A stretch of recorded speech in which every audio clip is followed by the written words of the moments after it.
한국전쟁 이후 70년 넘게 주한미군은 우리 안보의 상징처럼 여겨져 왔습니다. 하지만 그 동맹이라는 이름 아래 한국이 감당해온 비용과 구조적 불균형에 대한 문제 제기도 점차 커지고 있습니다. 주한미군 기지 이전, 방위비 분담금, 그리고 미군 기지 반환 지원까지 한국이 진짜 동맹국으로서 존중받고 있는지 돌아봐야 할 시점입니다. 또 주한미군의 성격 변형에 따른 주둔비 역전 현상이 발생하며 미군이 한국에 머물기 위해선 거액의 주둔비를 내야 한다는 사실이 주목을 받고 있습니다. 트럼프 행정부가 한국에 돈을 더 요구하면 할수록 한국은 이 목소리를 통해 한미 동맹의 재정립을 시도해야 하는 상황입니다. 왜 그런지 지금부터 알아보겠습니다. 2004년 국회 비준을 통해 시작된 주한미군 평택기지 이전 사업은 한국과 미국이 각각 필요성을 인정한 사업이었습니다. 당시 한국 정부는 용산 미 8군 사령부의 평택 이전은 한국 측 요청이었고 이사단 등 지방기지 이전은 미국 측 욕구였기 때문에 비용을 5대5로 분담한다는 방침을 밝혀왔습니다. 하지만 이후 미국 의회 등에서 미군이 해당 사업에 자체 예산을 투입하지 않았다는 정황이 알려지면서 논란이 일었습니다. 국방부는 기지 이전 비용은 약속대로 분담되고 있다고 수차례 설명했지만 실제로는 미국 측이 방위비 분담금 중 사용하지 않고 축적한 금액을 기지 이전 비용으로 사용한 사실이 드러났습니다. 방위비 분담금은 매년 예산으로 책정되는 것이며 기본적으로는 주한미군 운영 경비 지원이라는 목적을 갖습니다. 그 돈을 장기 보관 후 기지 이전 비용으로 전용하는 방식은 국민들을 분노케 할 뿐 아니라 납득할 수 없는 일이었습니다. 국방부는 이 관행에 대해 한꺼번에 사용하는 일이 없도록 미군 측에 강력히 요청했다고 밝혔지만 결과적으로는 분담금 운영 방식의 유연화를 미국 측에 인정해준 셈이 됐습니다. 2018년 평택 미군기지 준공식에서 빈센트 브룩스, 당시 주한미군 사령관이 100억 달러 규모의 사업비 중 90% 이상을 한국이 부담해줘서 고맙다고 언급한 것은 이 논란에 사실상 종지부를 찍는 발언이었습니다. 결과적으로 총 16조 원 규모의 이전 비용 중 93%가량을 한국이 부담한 것으로 평가됩니다. 평택 기지에는 미군과 가족을 위한 주택, 학교, 호텔, 일학시설 등이 현대식으로 갖춰져 있으며 대부분 한국 측이 제공한 예산으로 건설된 것입니다. 그럼에도 트럼프 대통령은 한국은 부자 나라다, 더 내라며 한국에 대해 방위비 분담금을 최대 10배까지 인상해야 한다고 주장했습니다. 심지어 한국을 현금 인출기로 비유하는 발언도 서슴지 않았습니다. 이러한 트럼프의 막말은 한국 국민을 우습게 하는 꼴이자 이는 외교관계의 기본 예의를 넘어서는 표현으로 많은 한국인들은 분노하지 않을 수 없었습니다. 트럼프의 요구를 단순 산술로 분석해보면 그 요구가 얼마나 터무니없는지 실감할 수 있습니다. 한국의 연간 국방 예산은 약 61조 원이며 군 병력은 약 50만 명입니다. 주한미군은 약 2만 8천 명 수준입니다. 그런데 만약 한국이 트럼프가 요구한 대로 연 13조 7천억 원을 부담한다면 이는 전체 국방 예산의 약 1022%를 차지하게 되는 꼴입니다. 병력수 대비 주둔비를 계산하면 주한미군 1인당 운용비가 한국군 병력보다 최대 40배가 넘는 셈입니다. 이쯤 되면 누가 누구를 돕는 동맹인지 되묻지 않을 수 없습니다. 특히 주한미군이 중국을 견제하고 대응하는 방향으로 바뀌고 있습니다. 2017년 사드 배치, 2022년 우주군 배치, 그리고 한국은 중국 앞에 떠있는 항공모함이라는 최근 주한미군 사령관의 발언 등은 그 대표적 사례들일 것입니다. 한편 방위비 분담금은 계속 인상돼 지난해 합의한 2016년 분담금은 1.5조 원을 넘습니다. 이는 상식에 반하는 일입니다. 방위비 분담금은 한국을 방어하기 위해 주둔하는 이군의 주둔비를 우리가 분담하는 개념입니다. 따라서 주한미군의 기능이 중국 견제로 바뀐다면 주한미군의 한국 방어 비중은 줄어듭니다. 따라서 우리가 부담해야 하는 방위비 분담금 역시 줄어야 맞습니다. 그럼에도 트럼프는 한국의 방위비 분담금을 10조까지 올려야 한다고 으름장을 놓고 있습니다. 결국 트럼프의 방위비 인상 요구는 우리의 평화와 주권에 대한 노골적인 침해이기에 협상할 가치조차 없습니다. 오히려 기지 사용료를 요구하는 게 맞습니다. 주한미군 사령관의 항공모함 발언은 이재명 정부가 직면한 외교 현실을 여실히 드러내고 있습니다. 한국을 미국의 거대한 군사기지로 간주하고 있다는 뜻입니다. 브런슨 사령관은 또 다른 자리에서 북중러를 일종의 동맹으로 규정하며 차기 한국 정부가 이들과 맞서야 한다는 인식을 받아들여야 한다고 주장했습니다.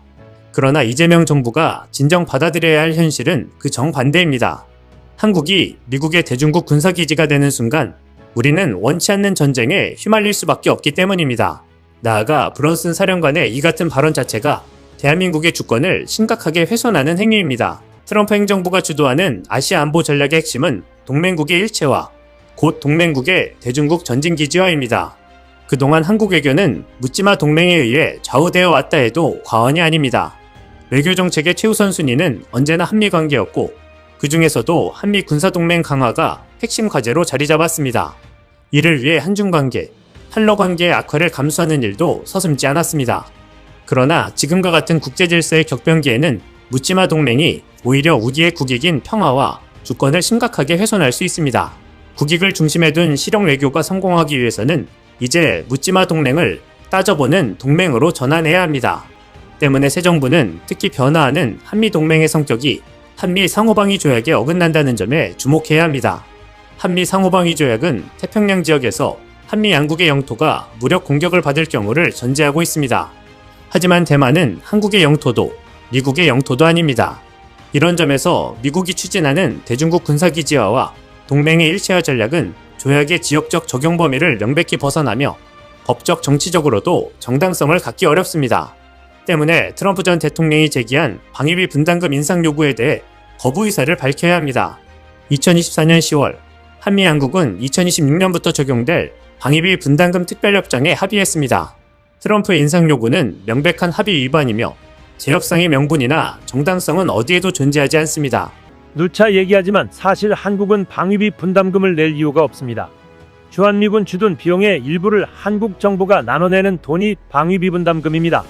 방위비 분담금은 주한미군 내 한국인 노동자 인건비, 군사 건설비, 군수지원비에 쓰입니다. 1966년 체결된 한미 주둔군지위협정 소파 5조에 따르면 한국이 주한미군의 시설과 부지를 무상 제공하고 미국은 주한미군 운영 유지비 모두를 책임진다고 되어 있습니다. 그러나 미국이 무역 재정 적자로 경제 형편이 어려워지자 한국도 주한미군 운영 유지비를 분담하라는 요구가 나오기 시작했습니다. 문제는 한국이 주한미군에 돈을 지급할 법적 근거가 없었다는 것입니다. 이 때문에 양국은 1991년 방위비 분담 특별협정을 맺었습니다.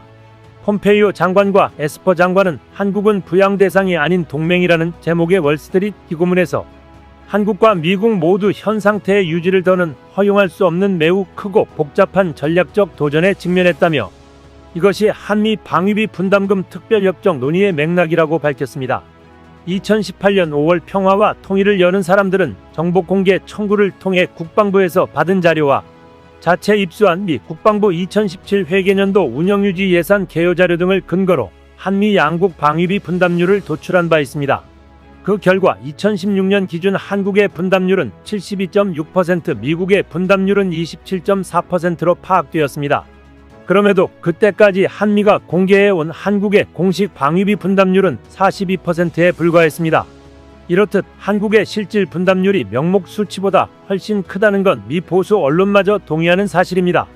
2018년 한미 방위비 분담 협상 당시에도 미 일간 월스트리트저널은 주한미군 기지 토지 가치를 포함하면 한국의 방위비 분담률이 80%에 이른다고 보도했습니다. 신문은 우리가 주둔하고 쓰는 시설인 만큼 미국은 동맹국의 분담금을 계산할 때 미군이 사용하는 토지의 가치까지 고려해야 한다는 로렌스 코브 전 미 국방부 차관보의 지적도 인용했습니다. 이런 상황을 잘 알고 있는 미 트럼프 정부가 한국의 방위비로 100억 달러를 요구하는 것은 한국이 모든 비용을 다 내라는 것과 다름없는 말도 안 되는 소리입니다. 볼턴의 회고로 그것이 일어난 방에 따르면 트럼프 대통령 일기 재임시였던 2019년 4월 11일 백악관에서 한미 정상회담을 가진 자리에서 트럼프는 주한미군 기지 문제를 언급했습니다. 트럼프 대통령은 한국이 미국에 TV를 수출하는 특전을 누리는 것으로 인해 미국이 연 40억 달러를 잃고 있다면서 미국이 기지들에 연 50억 달러를 지출한다고 설명했습니다. 50억 달러는 방위비 협상 초기에 미국 측이 요구한 액수입니다. 트럼프 대통령은 다른 나라들은 상당히 더 많이 지불하기를 제안했다면서 협상의 다음 단계에서 한국도 더 기꺼이 나서야 한다고 주장했다는 것입니다. 그러면서 자신이 문 대통령을 보호하고 싶어하며 커다란 존경심을 갖고 있다는 점도 전했다고 회고록에 되어 있습니다.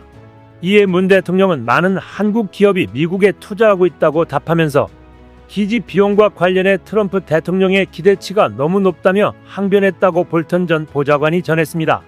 트럼프 대통령은 특히 미국이 기지 부지를 임차할 수 있는지 또는 무료로 할 수 있는지 물어봤으나 문 대통령은 이에 대해 답하지 않았으며 대신 한국이 국내 총생산 GDP의 2.4%를 국방 예산으로 쓰고 있다는 말로 피해갔다는 게 볼턴 전 보좌관의 주장입니다. 부동산 사업가였던 트럼프 대통령도 한국의 기지 부지 사용하는 것에 대한 비용 지불 의사를 생각했던 것입니다.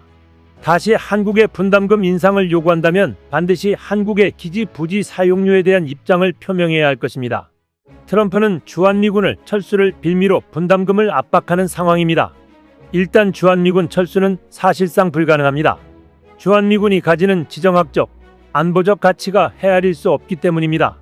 2016년 미국 상원 군사위원회의 주관으로 열린 주한미군 사령관 임명청문회에서 존 맥케인 상원의원이 주한미군을 한국에 주둔시키는 게 미국에 주둔시키는 것보다 비용이 적게 들지 않냐는 질문에 빈센트 브룩스 육군대장은 물론이다라고 답했습니다. 미군의 주둔 비용을 한국이 어느 정도 부담하기 때문에 미국의 부담이 줄어드는 것은 자명한 사실입니다. 한국은 미국이 중국, 러시아, 북한을 견제할 수 있는 최적의 요충지입니다. 중국의 경우 베이징, 상하이 등 경제 행정 중심 지역인 동부 해안 지역이 타격권에 들어갑니다. 러시아의 경우 블라디보스토크가 사정권입니다. 이 도시를 공격당하면 태평양 방면 러시아 해군 주둔지를 상실하게 되고 북한은 말할 것도 없습니다. 주한미군이 철수하게 되면 주일미군까지도 철수할 가능성이 높습니다. 그렇게 되면 미국은 하와이와 괌을 비롯한 미국 영토가 최전방이 됩니다. 동아시아의 모든 전략적 요충지를 상실할 뿐만 아니라 미국인이 희생당하는 리스크까지 떠안아야 합니다. 주한미군이 철수하게 되면 한국은 자주국방을 위해 자체적으로 핵무기를 보유해야 합니다. 한국의 자체 핵무장은 일본, 대만 등에게도 영향을 끼칠 가능성이 높습니다. 핵무기 확산을 막으려고 많은 노력을 기울이고 있는 미국 입장에선 최악의 결과가 나오게 됩니다. 트럼프가 공언한 것처럼 한국이 미국의 머니머신이 될 거란 생각은 버려야 할 것입니다. 분담금 인상을 그래도 요구한다면 일기에 이어 반대급부로 남은 세 가지를 제시해야 할 것입니다. 남은 세 가지는 핵폐기 재처리 허용, 원화 달러 간 통화 스와프 영구적 체결, 그리고 3,000톤급 핵잠수함 건조 허용입니다. 이미 미사일 사거리 지침 해제를 이끌어냈고 인공위성 발사체는 한국 스스로 해낸 만큼 트럼프 집권 2기 때는 나머지 세 가지를 전제로 협상을 이어가야 할 것입니다. 이런 가운데 미국의 군사 전문가들은 점증하는 중국의 위협을 감안할 때 주한미군의 역할 재조정과 확대를 검토할 수 있다고 말하고 있습니다. 라파엘 코엔 랜드연구소 전략교리 프로그램 국장은 11일 VOA와의 인터뷰에서 인태 지역에서의 위협들에 대응해 미군 병력이 어떻게 배치되어 있는지를 다시 생각해야 한다며 북한 위협에 대응하기 위해서는 분명히 일정 규모의 지상군이 필요한데 부분적으로 중국 위협에 초점을 맞추고 있다면 당연히 해군력, 공군력이 더 유용해질 것이라고 말했습니다. 한미연합사 작전참모를 역임한 데이비드 맥스웰 아태전략센터 부대표는 한반도에서 전쟁을 방지하는 한미연합사의 활동이 최적화되어야 한다며 이는 타협할 수 없는 것이라고 강조했습니다. 그러면서 전략적 검토를 통한 전력태세 변화는 가능하며 중국 등 영내 위협을 감안할 때 주한미군을 증강할 수 있다고 말했습니다.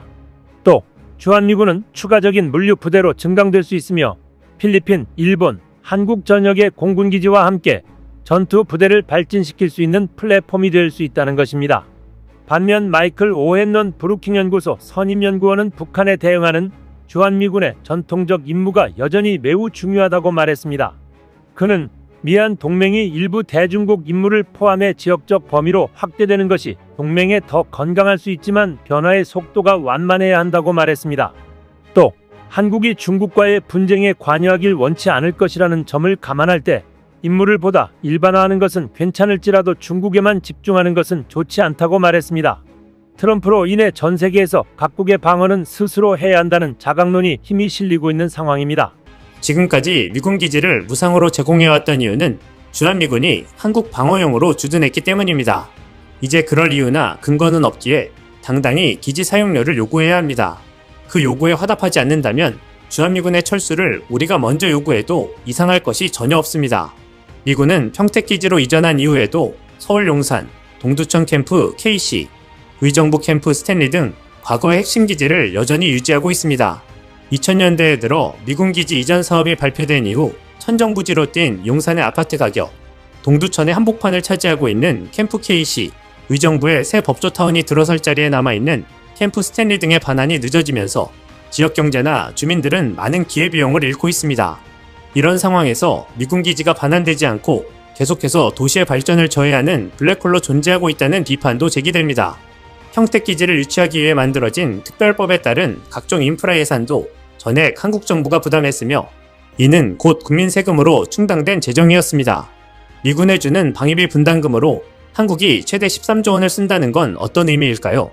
OECD 국가 가운데 가장 높은 노인 빈곤율을 기록하고 있는 한국이 한 해 약 20조 원이라는 돈을 쓰면 모든 노인의 빈곤 문제를 해결할 수 있다고 합니다. 한미동맹은 여전히 한국 외교의 최우선 가치입니다. 하지만 진짜 동맹이라면 비용도 위험도 함께 나누는 구조여야 합니다. 우리는 세계 최대 기지를 지어줬고 90% 넘는 예산을 냈으며 기지는 돌려받지도 못했고 심지어 현금 인출기라는 비아냥까지 들었습니다. 이게 진짜 동맹 맞을까요? 이제 대한민국이 한미동맹에 재정의를 요구해야 할 때입니다. 트럼프야, 이제 한국에 머물고 싶으면 주둔비 100억 달러 내고 주둔해라. 이상 시온TV였습니다.